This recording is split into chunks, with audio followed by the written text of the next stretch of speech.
Cough syrup मामला। जानबूझ के पूर्व सांसद धनंजय सिंह को टारगेट किया जा रहा है।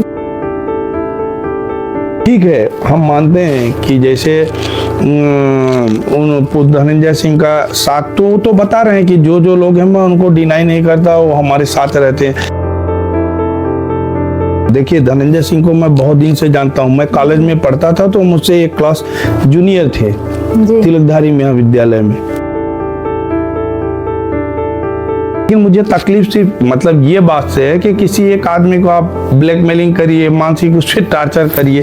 धनंजय सिंह शायद, मैं जहां तक मैं उनको जानता हूं, वो इतना घटिया काम नहीं कर सकते। मतलब मेरा उनसे कोई लेना देना भी नहीं है, बहुत खराब भी संबंध नहीं, बहुत अच्छा भी संबंध नहीं है। और जौनपुर के किसी भी व्यक्ति को अगर इस तरह से टारगेट किया जाएगा तो अच्छा नहीं है। जो जेल में मेरे सूत्र हैं।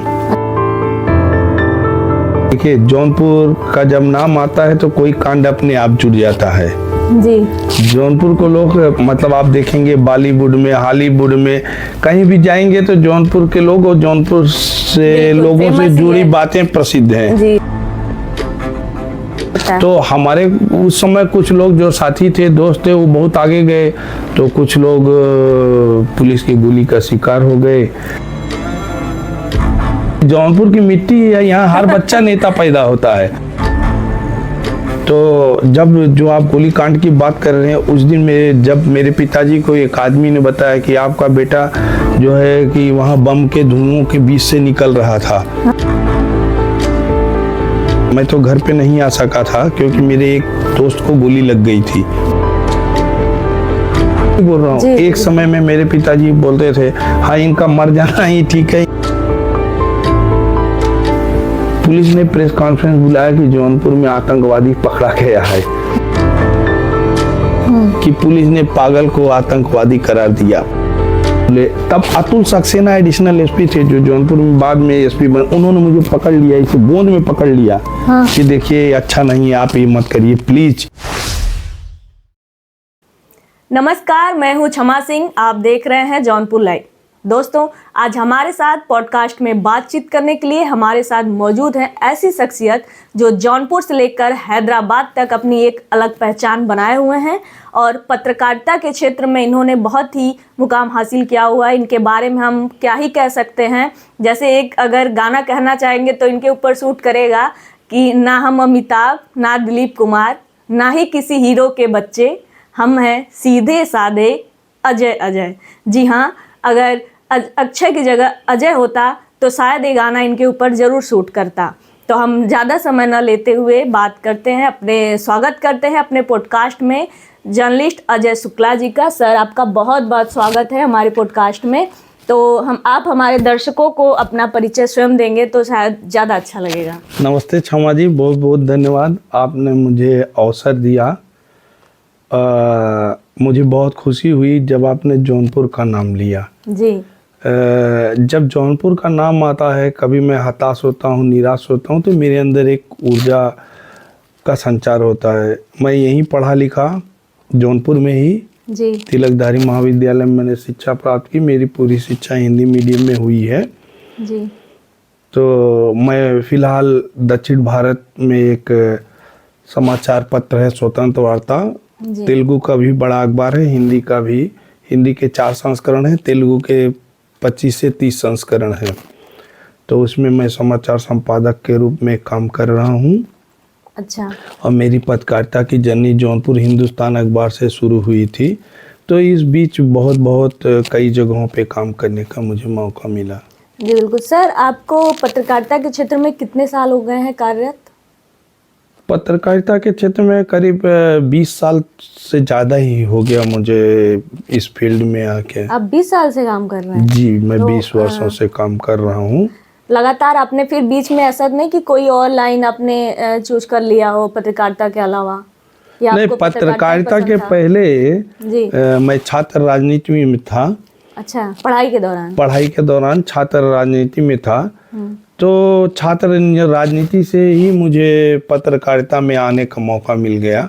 जैसा आपने सर, मुझे एक बात याद है, आपने छात्र राजनीति का नाम लिया तो उस समय आपके कुछ कांड भी वायरल हुए थे, गोली कांड जैसा कुछ था, तो उसके बारे में आप अपने से बताएंगे हमारे दर्शकों को तो ज्यादा अच्छा लगेगा कि कैसे वो क्या वाकया था। ये देखिए, अब देखिए जौनपुर का जब नाम आता है तो कोई कांड अपने आप जुड़ जाता है जी। जौनपुर को लोग, मतलब आप देखेंगे बॉलीवुड में, हॉलीवुड में, कहीं भी जाएंगे तो जौनपुर के लोग और जौनपुर से लोगों से जुड़ी बातें प्रसिद्ध हैं। जी जी। खाने पीने के मामले तो ये कोई वैसी बात नहीं है। मैं तिलकधारी महाविद्यालय में कक्षा 12 का छात्र था। तो जैसे छात्र राजनीति में होता है, कुछ लड़ाई झगड़े, और उस समय समझ भी कम थी, उम्र भी कम थी, दुनियादारी का नॉलेज नहीं था। तो हाँ, एक मामले में, चर्चित मामले में उसमें मेरा नाम आ गया था। उस कांड में जुड़े दो पक्ष, दो तरफ से जो 8 लोग थे, 1-2 लोग तो दुनिया में नहीं है, 1-2 लोग सांसद विधायक भी हैं। अच्छा। तो बातें आई और गई। अच्छा, मतलब बस नाम आया था, आप उसमें थे नहीं? हाँ या तो ऐसा कर सकते हैं कि आप उसमें थे और मतलब फिर अब बताए ना, छात्र राजनीति में छोटा मोटा तो सब कुछ होता रहता है। आप छात्र राजनीति करेंगे तो कुछ लड़ाई झगड़ा, कुछ ना तो समझे। क्या आप उसके लिए जेल भी गए थे कि सिर्फ नाम आया था? नहीं, आप ऐसा कुछ भी नहीं है। उस समय जेल जाने जैसी कुछ बातें नहीं। दूसरे और आंदोलनों में, छात्र आंदोलनों में जेल जाने का मौका मिला, वैसे कुछ आपराधिक गतिविधियों में तो नहीं था। ऐसा था उस समय, पढ़ाई लिखाई के दौरान होता है ना, लोगों को समझ नहीं होती है, तो था कुछ लोगों का साथ था। तो हमारे उस समय कुछ लोग जो साथी थे, दोस्त थे, वो बहुत आगे गए, तो कुछ लोग पुलिस की गोली का शिकार हो गए। कुछ लोग, आपको शुरू से नेता बनने का शौक था ना? नेता बनने का शौक नहीं, जौनपुर की मिट्टी है, यहाँ हर बच्चा नेता पैदा होता है। अच्छा। जौनपुर का हर बच्चा नेता पैदा होता है। आप देखेंगे कि प्राचीन काल से सिराजे हिंद कहा जाता है जौनपुर को। अगर आप देखेंगे कि बहुत सारे राजनीतिक, आप देखिए, चाहे सत्ता में हमेशा जौनपुर की भागीदारी बनी रहती है। सही बात है सर।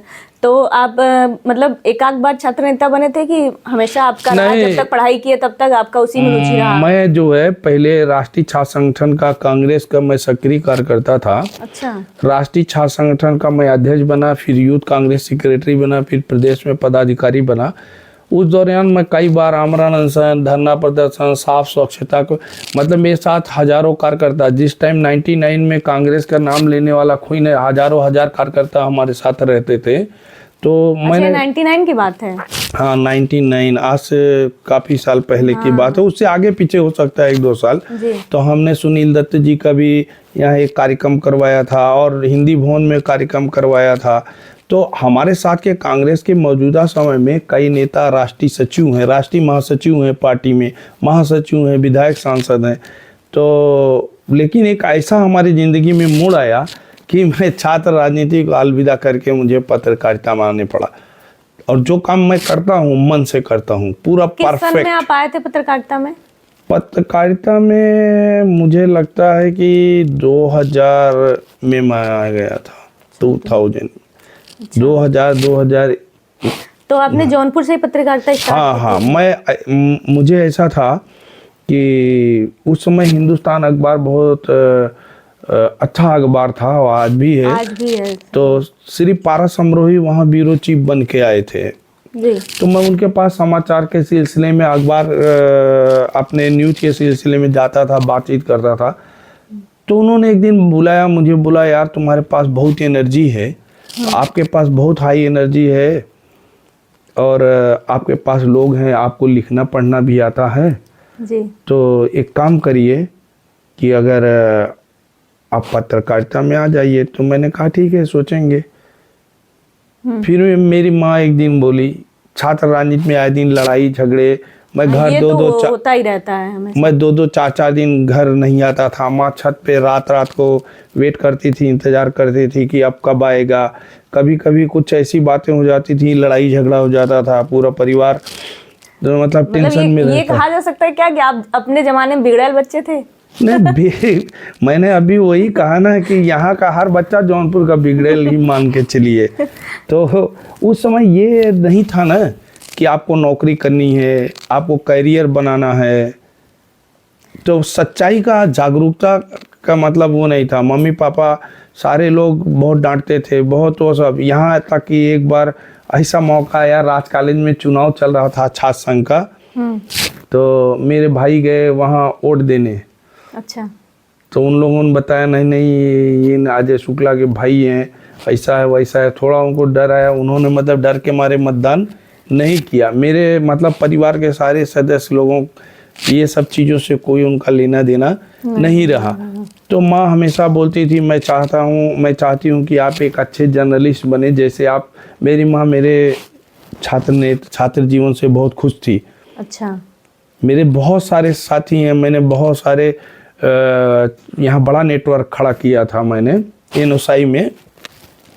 अच्छा, आपके परिवार में पहले से भी कोई नेता था या पत्रकार था कि आप अलग से थे? नहीं, मेरे फैमिली में पापा एडवोकेट हैं, श्री संघ ठाकुर शुक्ला दीवानी में।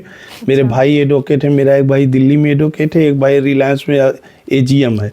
तो मेरे परिवार में सब पढ़े लिखे लोग हैं, सब नौकरी है। तो उन लोग ये सब पसंद नहीं करते थे कि कोई ये सब करे। तो जब जो आप गोलीकांड की बात कर रहे हैं, उस दिन जब मेरे पिताजी को एक आदमी ने बताया कि आपका बेटा जो है कि वहाँ बम के धुओं के बीच से निकल रहा था, तो वो तुरंत कोर्ट छोड़ के घर आ गए और उन्होंने बहुत नाराज़गी जताई। और उस दिन उन्होंने खाना वाना नहीं खाया और माँ को बहुत डांटा। मैं तो घर पे नहीं आ सका था क्योंकि मेरे एक दोस्त को गोली लग गई थी उसी गोली कांड में। अच्छा। मेरे एक दोस्त को गोली लग गई थी जी। इसलिए मैं मतलब अब जान ही सकते हैं, थोड़ा पुलिस का एक्शन कार्रवाई बढ़ गई थी। तो फिर पिताजी बहुत नाराज हुए। उन्होंने कहा कि मतलब ऐसे औलाद से, मैं आपसे ओपनली बोल रहा हूँ, एक समय में मेरे पिताजी बोलते थे हाँ इनका मर जाना ही ठीक है, इनका पैदा रहना बेकार है, ये आदमी किसी काम का नहीं है, हमारे मान सम्मान को धूमिल कर रहा है, खराब कर रहा है। तो उनको मेरे वजह से बड़ा तकलीफ होती थी। अच्छा, माँ बाप डांटते हैं तो उस समय बुरा लगता है, बाद में समझ में आता है ना कि बहुत तो मतलब ऐसा होता था कि पिताजी आए, फिर खाना वाना नहीं खाए। उस दिन बहुत नाराजगी उन्होंने जताया और बहुत अफसोस कि मतलब कोर्ट में बेइज्जती होगी, मेरा बेटा हथकड़ी लगा के आए कोर्ट में, मुझे ये पसंद नहीं है।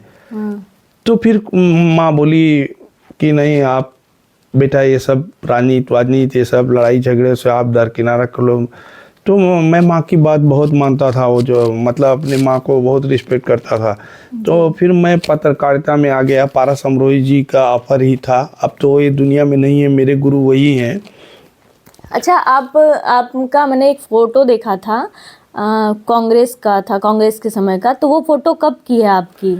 पुरानी फोटो वो है। भी तो आप छात्र नेता थे उसी दौरान की है कि आप जब कांग्रेस में ज्वाइन हुए थे तब की है वो फोटो? नहीं, वो जमाने में 99 में मैं आमरण अनशन पे बैठा हुआ था। अच्छा। माननीय ये श्रीमती सोनिया गांधी को अध्यक्ष पद से उन्होंने में भी त्याग पत्र दे दिया था, तो उसको वापस लेने की मांग को लेकर मैं जिला कांग्रेस कार्यालय पे 2-3 दिन तक मैं आमरण अनशन पे बैठा रहा, 3 दिन तक।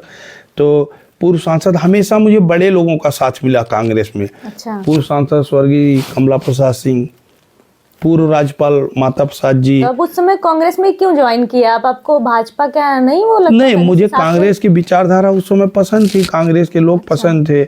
और उसके बाद उस समय वो विधायक थे स्वर्गीय केसरी प्रसाद पांडे, उनके पास साइकिल तक भी नहीं थी। तो कांग्रेस में उस समय स्वर्गीय जंग बहादुर यादव पूर्व विधायक, मतलब जो लोग मिलते थे उनके पास प्रॉपर्टी कुछ नहीं होती थी। मैं मतलब उन लोगों से बहुत सीखता था, बातें करता था। तो केसरी प्रसाद पांडे जी हमारे घर आ जाते थे मिलने, मतलब एक लुंगी रहता था, एक शर्ट, उनके पास खुद का घर नहीं। अच्छा। तो ऐसे बहुत सारे, तो उन लोगों से सीखने का मौका मिलता था, अच्छी बातें करने का मौका मिलता था। लेकिन फिर पत्रकारिता में आया तो पत्रकारिता मेरे लिए बिल्कुल नहीं थी। जी सही बात। कितने साल तक आप रहे कांग्रेस में? कांग्रेस में करीब 10-12 साल तक मैं रहा हूँ। छात्र जीवन से मैं बहुत कम एज में मैंने राष्ट्रीय छात्र संगठन ज्वाइन कर लिया था। अच्छा। एनएसवाई में बहुत कम उम्र में मैंने ज्वाइन कर लिया, फिर काम करना। अब आपको अगर जाने का मौका मिलेगा तो क्या आप कांग्रेस में जाना चाहेंगे? अब कुछ बोल नहीं सकते, अब तो मौका जिस समय मिलना चाहिए था। अब तक तो मेरे कितने साथी, आपको बोल रहा हूँ ना, सांसद और विधायक हैं, राष्ट्रीय महासचिव हैं पार्टी के। नहीं, अभी जैसे राहुल गांधी के साथ आपको मतलब क्या उनके बारे में आप क्या कहना चाहेंगे? पहले तो अब उनके बारे में देखिए, वो एक दूरदर्शी नेता है, अपने हिसाब से काम कर रहे हैं, पार्टी के अच्छाई के लिए हर कदम उठा रहे हैं। अब समय समय की बात है, कभी बहुत साल तक भारतीय जनता पार्टी की सरकार नहीं थी, 70-80-60 साल तक कांग्रेस की ही सरकार थी। तो वक्त की बात है, आदमी मेहनत कर रहा है, प्रयास कर रहा है। देखिए, जब आदमी बातें सही नहीं होती ना, मैंने देखा इंस्टाग्राम जब भी खोलो तो राहुल गांधी जी के खिलाफ बहुत से मीम्स बनते रहते हैं। उनके कई भाषण ऐसे हैं, सुनने में आता है कि वो विदेश से पढ़ के आए हुए हैं, फिर भी उनके जो भाषण सुनिए तो कुछ न कहाँ का न सुर न ताल, कहाँ से कहाँ तक मिला देते हैं। तो उस पर आप क्या कहना चाहेंगे? देखिए, अभी सोनिया गांधी कि क्या वो अच्छे लीडर बन सकते हैं? जरूर। देखिए, अच्छे, एक बात बताइए, अच्छे लीडर को आप किस पैमाने से देखते हैं? उनकी पढ़ाई लिखाई से देखती हैं? अभी देखिए, राजनीति में जो है लीडरशिप की वैल्यू बहुत कम रह गई है। अगर लीडरशिप की वैल्यू रहती है ना, तो एक ईमानदार आदमी को अभी आप खड़ा कर दीजिए, एक प्रोफेसर खड़ा कर दीजिए, एक किसान क्या चुनाव जीत सकता है क्या? नहीं। एक किसान चुनाव जीत सकता है क्या? एक अच्छा लीडर, एक स्टूडेंट। अगर आपके पास चुनाव लड़ने के लिए बहुत सारी चीज़ों की ज़रूरत है, और लीडरशिप के लिए बहुत, कहीं जाति पाति के आधार पे चुनाव लड़ा जा रहा है, कहीं पैसे के आधार पर लड़ा जा रहा है, कहीं पार्टी के आधार पे लड़ा जा रहा है। तो आप ये नहीं बता सकते। अगर ऐसा रहता ना, तो सारे पार्टी वालों को चाहिए कि आम आदमी को, अच्छे आदमी को टिकट दें। आज सीट के लिए बहुत सारी पार्टियां अपराधियों को भी टिकट देने से परहेज नहीं कर रही हैं। जी, तो लीडरशिप इसमें नहीं। अब हवा चल रही है किसी आदमी, किसी दल की, वो अच्छा काम कर रहे हैं, जनता उनको मौका देते जा रही है। जब तक अच्छा काम करेंगे तब तक मौका देगी, नहीं काम करेंगे नहीं मौका देगी। राहुल गांधी प्रयास तो कर रहे हैं ना। राहुल गांधी तो शुरू से ही बड़े फैमिली के हैं, उनको पैसे की जरूरत या नेम फेम की जरूरत नहीं है।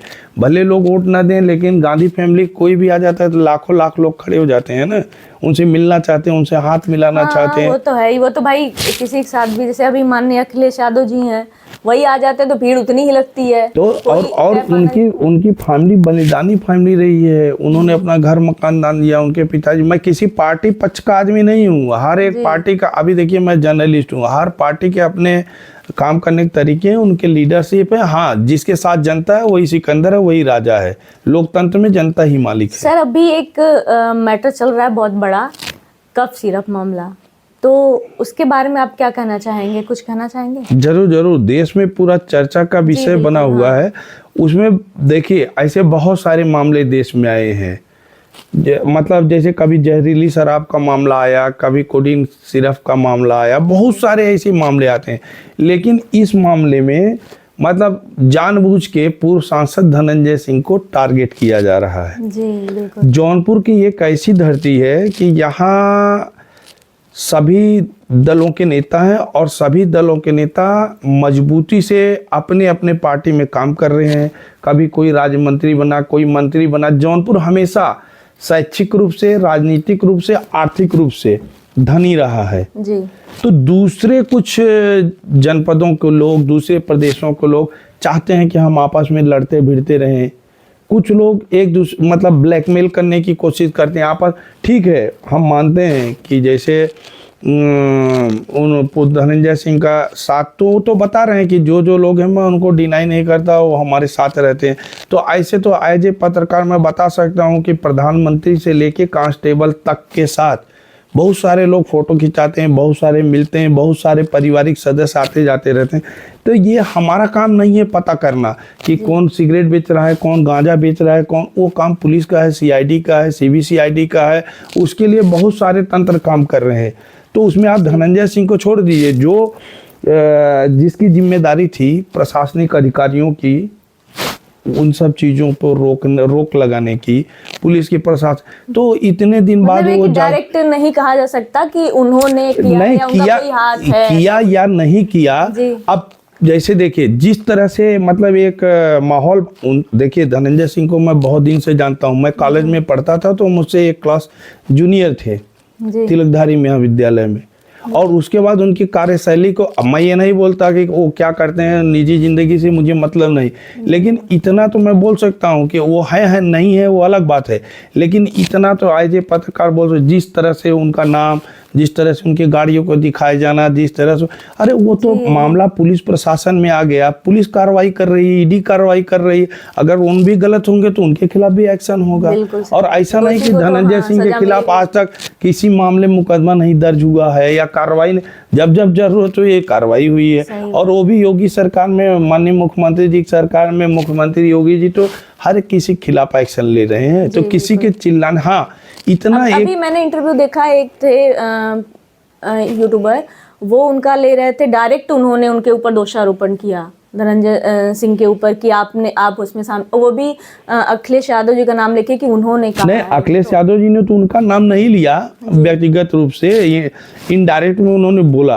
अच्छा, तो आप जौनपुर में अगर किसी भी आदमी से पूछ लीजिए, मतलब मैं ये नहीं बोलूंगा, लेकिन मुझे तकलीफ सिर्फ मतलब ये बात से है कि किसी एक आदमी को आप ब्लैकमेलिंग करिए, मानसिक उससे टार्चर करिए। धनंजय सिंह शायद, मैं जहां तक मैं उनको जानता हूं, वो इतना घटिया काम नहीं कर सकते हैं और न करा सकते हैं। मैंने भी सुना है कि और उनसे, और ये भी मतलब एक आपको ये भी डिस्क्लेमर दे रहा हूँ कि मतलब मेरा उनसे कोई लेना देना भी नहीं है, बहुत खराब भी संबंध नहीं, बहुत अच्छा भी संबंध नहीं है कभी जरूर, लेकिन मैं ये डिस्क्लेमर इसलिए दे रहा हूँ कि मैं जौनपुर का रहने वाला हूँ और जौनपुर के किसी भी व्यक्ति को अगर इस तरह से टारगेट किया जाएगा तो अच्छा नहीं है। जौनपुर के लोगों को सही चीज के साथ खड़े रहने की जरूरत है। अगर वो साथ में है, अगर उन्होंने किया है तो उसके लिए पुलिस प्रशासन, कोर्ट कचहरी, अब हम ही 1 घंटे के अंदर किसी को दोषी ठहरा दे तो इतनी बड़ी न्याय प्रक्रिया एक लोअर कोर्ट से शुरू होकर सुप्रीम कोर्ट तक चलती है, आदमी खत्म हो जाता है, न्याय प्रक्रिया चलती रहती है। अब आप एक ही दिन में बोल दिए नहीं भाई आप ही बिचवा रहे हैं, आप ही दोषी हैं,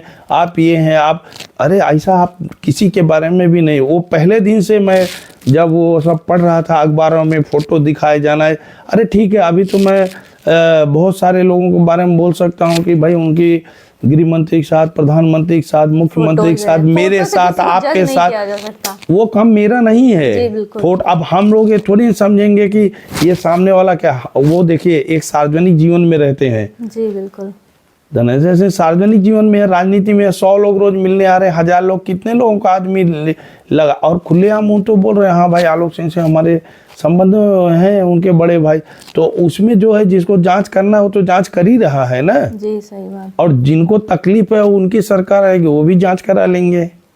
जी सही बात है। और सर, आप एक सफल पत्रकार बन पाए, तो इस दौरान आपने यहाँ से लेकर हैदराबाद तक पत्रकारिता की, तो इतने 20 से 25 सालों के अंदर क्या आपके ऊपर कभी ऐसा हुआ, सवाल उठा कि आपने यहाँ पर मेरी गलत खबर चलाई, ऐसी चलाई, तो कभी लांछन लगे आपके ऊपर?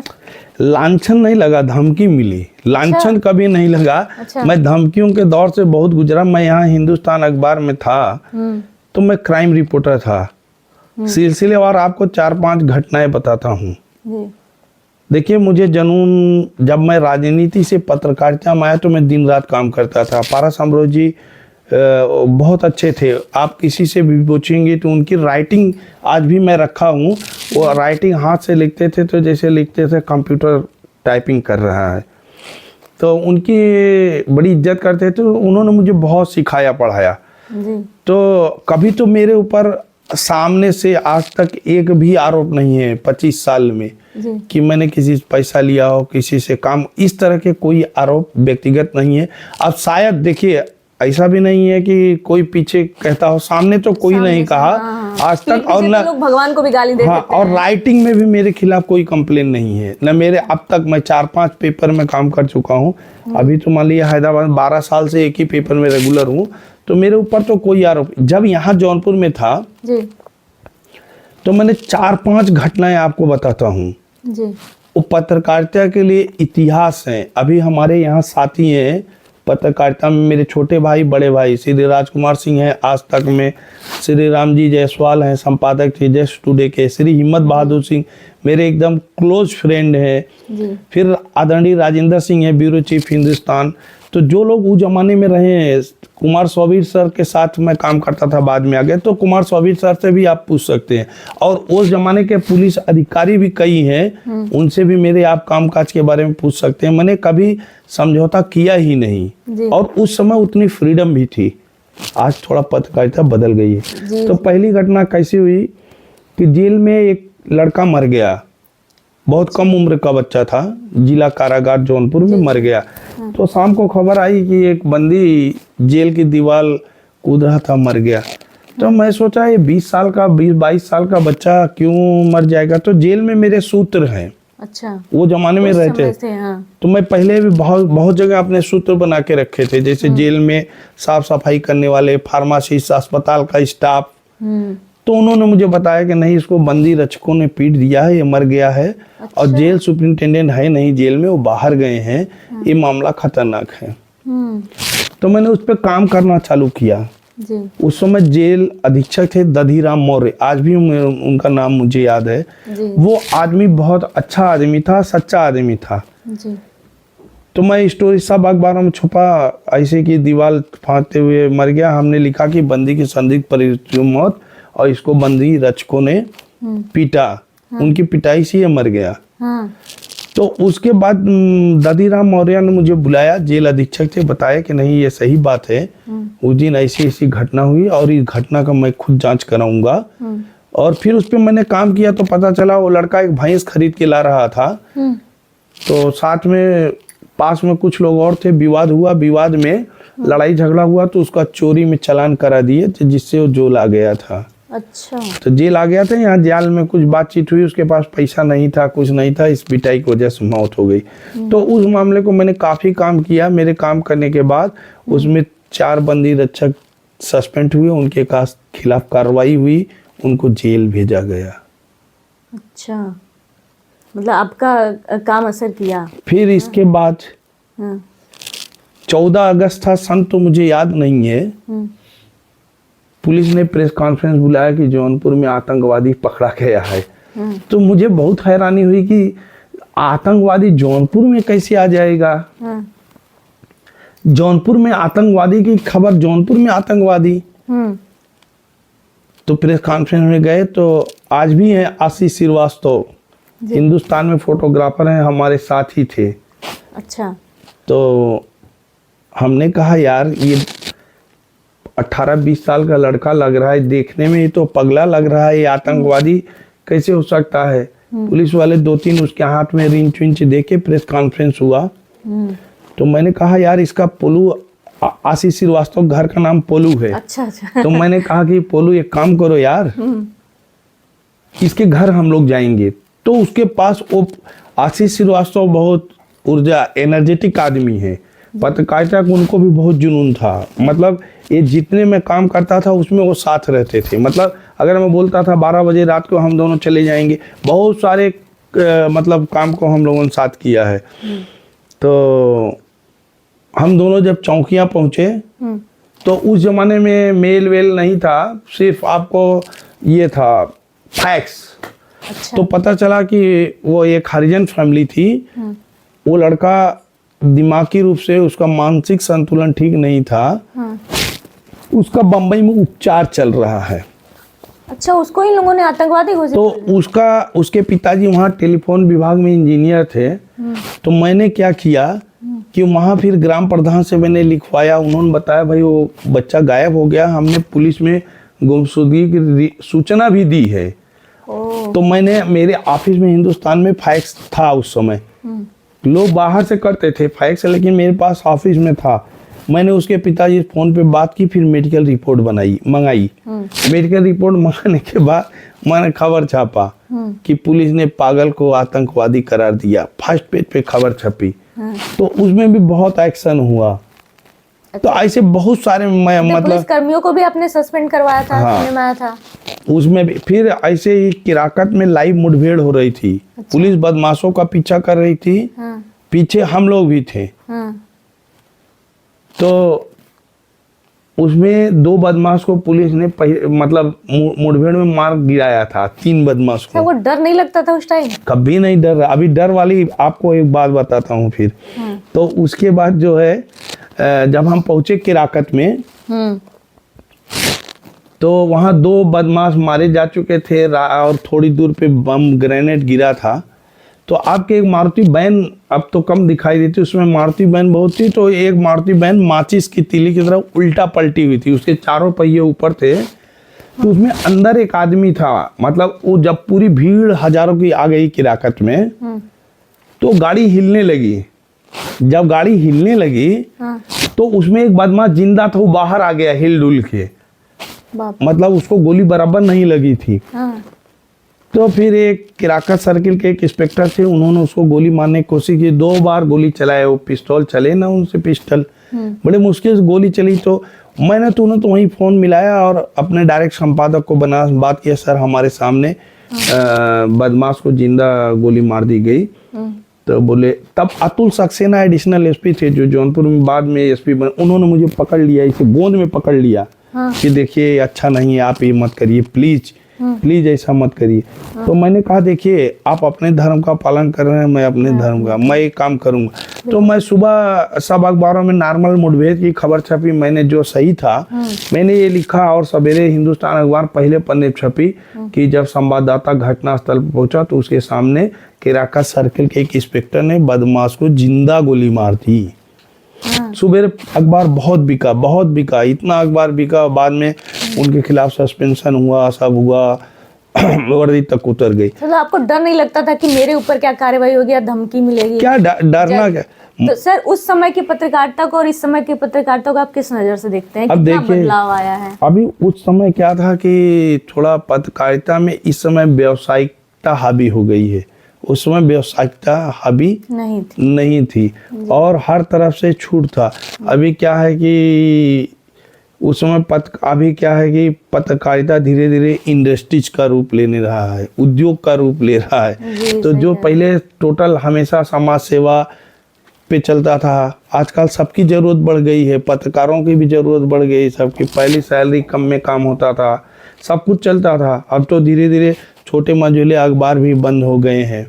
तो अब ये संकट तो सोशल मीडिया आ गया, तो बहुत सारे तो लोगों को अपडेट तो करना ही पड़ेगा ना, अपने आप को आप अपडेट करिए। नहीं, जैसे अब आप ऐसा देख पाते हैं जैसे आप बेबाकी पूरी खबरें चला देते थे जो सही रहता था वही, तो अब आपको लगता है कि ऐसी खबरें अब चलती हैं या सिर्फ पत्रकारिता की जगह चाटुकारिता चल रही है? नहीं, चाटुकारिता नहीं चल रही है।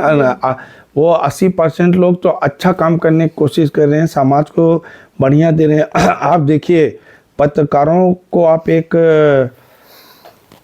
चौथा स्तंभ जो कहा जाता है ना, वो समाज की सुरक्षा में अभी देखिए आज कोई भी घटना होती है पहले ही पेपर में छपती है, लोग डरते हैं कि अभी पेपर में आ जाएगा, मीडिया में आ जाएगा, इसलिए अपराध को आप समझ लीजिए एक तरह से जैसे CCTV कैमरा होता है वैसे पत्रकार होते हैं, उनकी मौजूदगी से वो एरिया में आसपास घटनाएं नहीं होती कि नहीं भाई अभी पेपर में आ जाएगा, ये घटना हो जाए, तो पत्रकारों को आप CCTV से कम मत समझिए। मैंने जहाँ तक देखा है और सुना है, अब का पहले का भी जो सुनी हूँ कि पहले पत्रकार से लोग डरते थे, लेकिन अब ऐसा बहुत जगहों पे नहीं होता है। डरते नहीं थे, जैसे होता है कि पत्रकार हैं तो उनके सम्मान कर सकते हैं। हाँ, आप ये बोल रहे डरते नहीं।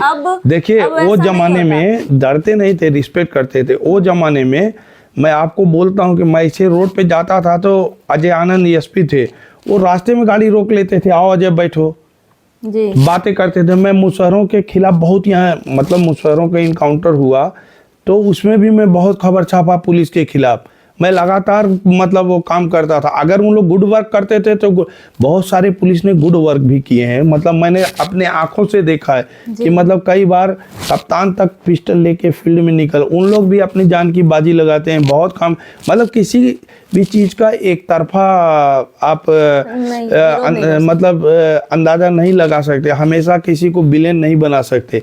पुलिस ने बहुत अच्छा भी काम किया है बहुत जगह।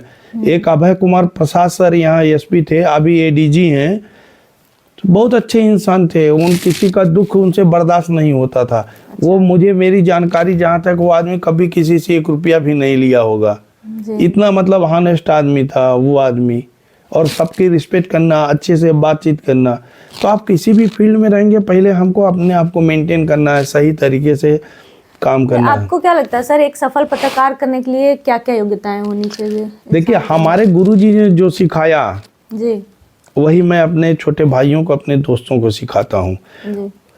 पारस अमरोही ने पहले ही मुझे बताया, हमारे गुरुजी ने, कि आप कम दाम पे, पहला रूल कि दूसरों से कम दाम पे काम करने के तैयार रहिए, और उसके बाद दूसरों से कम पैसे काम करने के लिए तैयार रहिए। मतलब सॉरी, अधिक मतलब अधिक समय दीजिए और कम पैसे काम करिए, तो आपका जो है श्रम मूल्यांकन अधिक होगा, आप अधिक सीख पाएंगे, अधिक आगे बढ़ेंगे।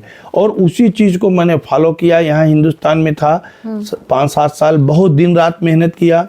मैं बहुत लोगों के साथ काम किया। आप कोई भी आदमी आपको ये नहीं बोलेगा कि तो सर आपको जौनपुर की पत्रकारिता अच्छी नहीं लगी, आप हैदराबाद चले गए, वहां पर आप नहीं, जाना कैसे देखिए हुआ? समय के साथ साथ लोगों को अपग्रेडेशन जरूरत है। जी जी। हम लोग पेपर पेन वाले पत्रकार थे, हम लोग कंप्यूटर अपने आप सीख लिए, मेल अपने आप सीख लिए, सब कुछ अपने आप सीख लिए। जी। तो अगर आगे बढ़ने का मौका मिला, चांस मिला, वहाँ से पहले मैं यहाँ से मुंबई गया, मुंबई में कुछ दिन काम किया अच्छा। अखबारों में, फिर उसके बाद मैं हैदराबाद पहुँच गया।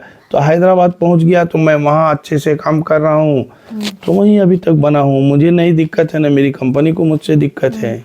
यहाँ की पत्रकारिता में और वहाँ की पत्रकारिता में कितना अंतर पाते हैं? आपकी क्या लगता है कि वहाँ पे ज़्यादा अच्छा है या यहाँ पर? देखिए, यहाँ भी अच्छा है, वहाँ भी अच्छा है। हर जगह का देखिए ठीक सिस्टम होता है। अब वहाँ सारे चीज़ रूल रेगुलेशन से होते हैं, वहाँ सब कुछ होता है। अब जैसे यहाँ आप किसी से मिलने जाइए तो आप एनी टाइम दरवाजा खोल के चाहेंगे कि मिल लूँ जल्दी से, है। और वहाँ छोटा भी आदमी रहता है, बड़ा भी आदमी रहता है, छोटे पेपर का आदमी रहने, तो रूल्स और रेगुलेशन हर जगह आपको अपॉइंटमेंट देना है और लेना है।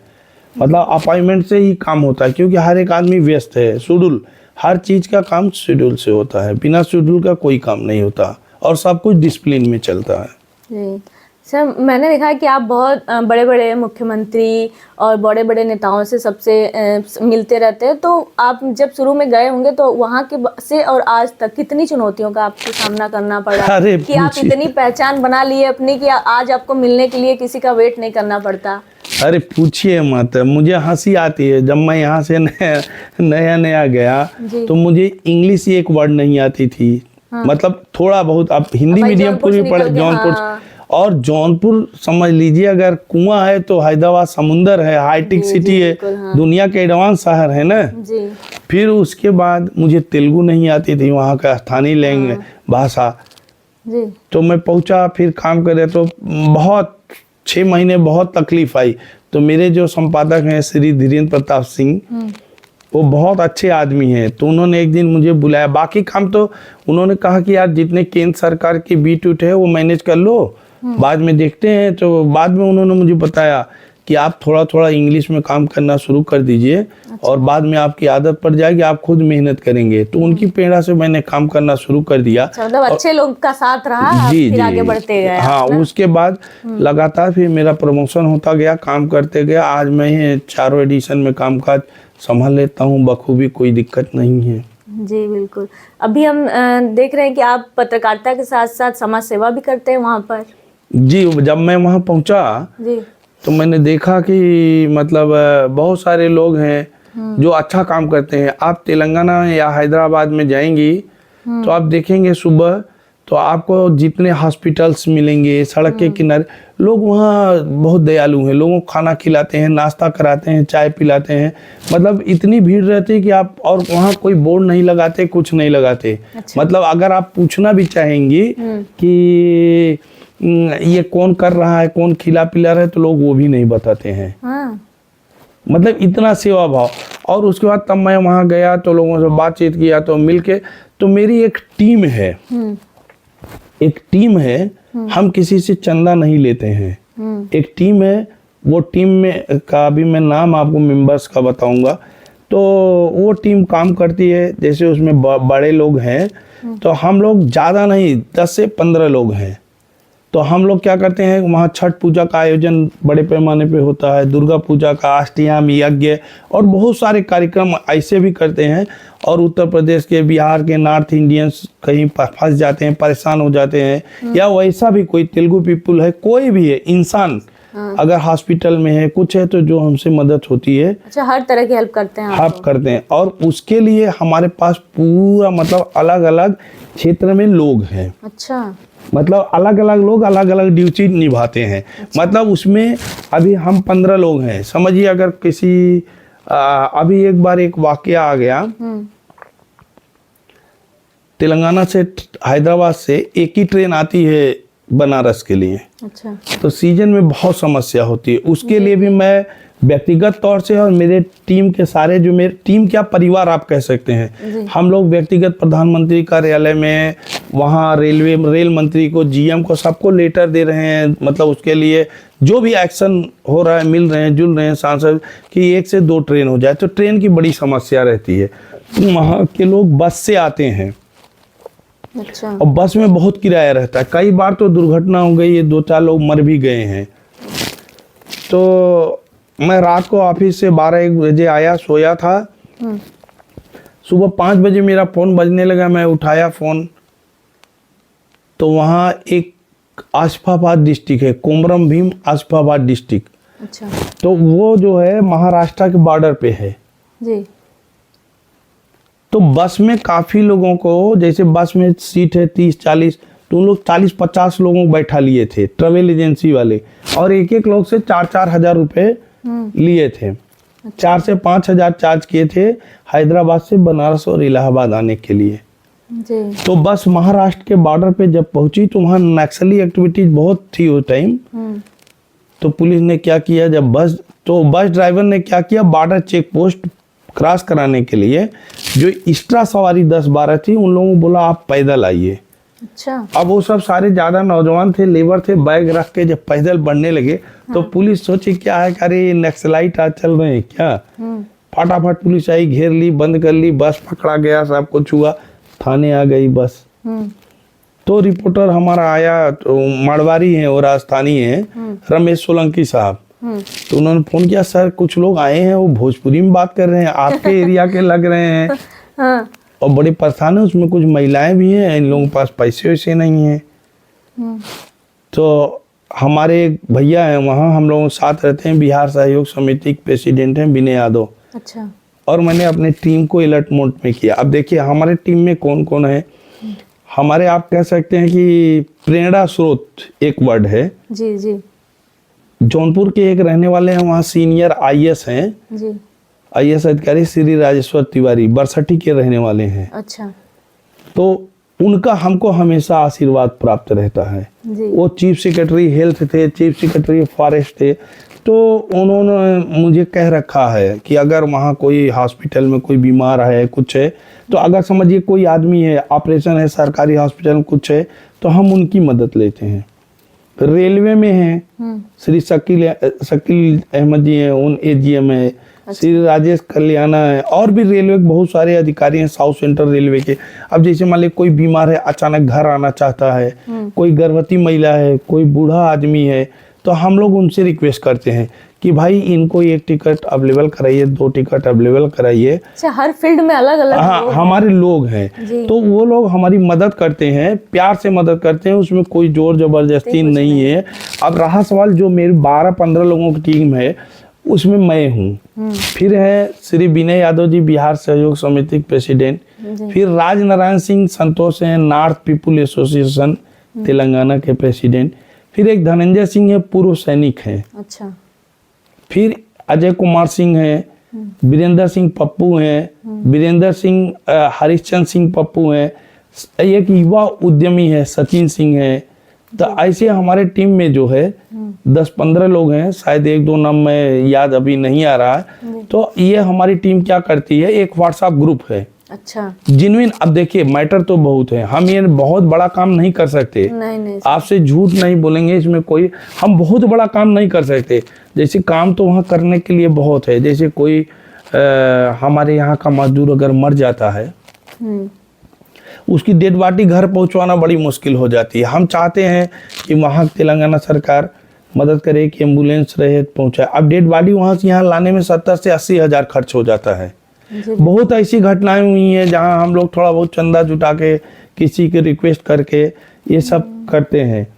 तो अभी यहाँ से बहुत सारे बच्चे पढ़ने जाते हैं, तो उनका आप लोकल अभिभावक भी समझ लिए मैं ही हूँ, उनका लोकल गार्जियन मैं ही हूँ। कभी उनके साथ स्कूल में जास्ती हो जाती है, कभी परेशानी हो जाती है, या कोई वहाँ एडमिशन लेना चाहता है, कोई ऑपरेशन कराना चाहता है हैदराबाद में, तो मैं कभी किसी को ना नहीं बोलता। जौनपुर से, पूर्वांचल से कोई आया, मुझे जानता हो ना जानता हो, मैं मदद के लिए। साथ साथ आप पुण्य का काम कर रहे हैं। पुण्य क्या बोल सकते हैं, ये अपने धरती कर्ज है। हम तो बहुत कुछ करना चाहते हैं, लेकिन सिर्फ हम बस इतना ही करते हैं। कोई आ गया तो उसको नमक रोटी जो खिला। भोजपुरी लोग बोलते हैं ऐसा लगता है, तो वहां पर से अभी भाषा विवाद चल रहा था, तो उसको लेकर हैदराबाद में आपका अनुभव कैसा रहा?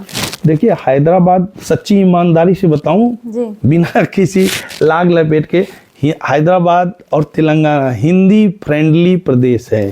हाँ। हिंदी फ्रेंडली प्रदेश है।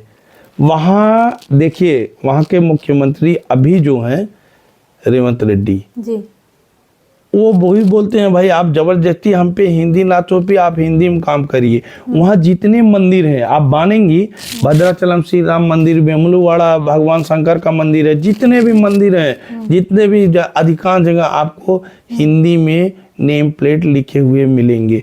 वहाँ पूरे लोग हिंदी में बात करेंगे। अभी हमारे दोस्त आए थे, विजय सिंह दैनिक भास्कर संपादक हैं मुंबई के, स्थानीय संपादक, वो खुद हैरान रह गए। मैं उनको लेके गया तेलंगाना में कई जगह, कहें यहाँ तो पूरा हिंदी ही चलता है। तो वहाँ कोई अभी बीच में वहाँ एक मामला चला था, गो बैक मारवाड़ी, कुछ लोगों ने तेलंगाना में शुरू किया था, तो सरकार ने उनसे गुपचुप तरीके से, अच्छे तरीके से निपट लिया। और दूसरा चीज, आप बोलते हैं गो बैक मारवाड़ी, ठीक है, आप बोलते हैं चाइना कम, अमेरिका कम, और गो बैक मारवाड़ी, मतलब दूसरे के देश के लोग आए, जैसे ईस्ट इंडिया कंपनी आई हमारे, तो दूसरे देश के लोग, ठीक है, मारवाड़ी लोगों ने भी तेलंगाना के स्वतंत्रता में उसमें बहुत सारा योगदान दिया। हिंदी वाले बहुत सारे वहाँ मुझे मिले।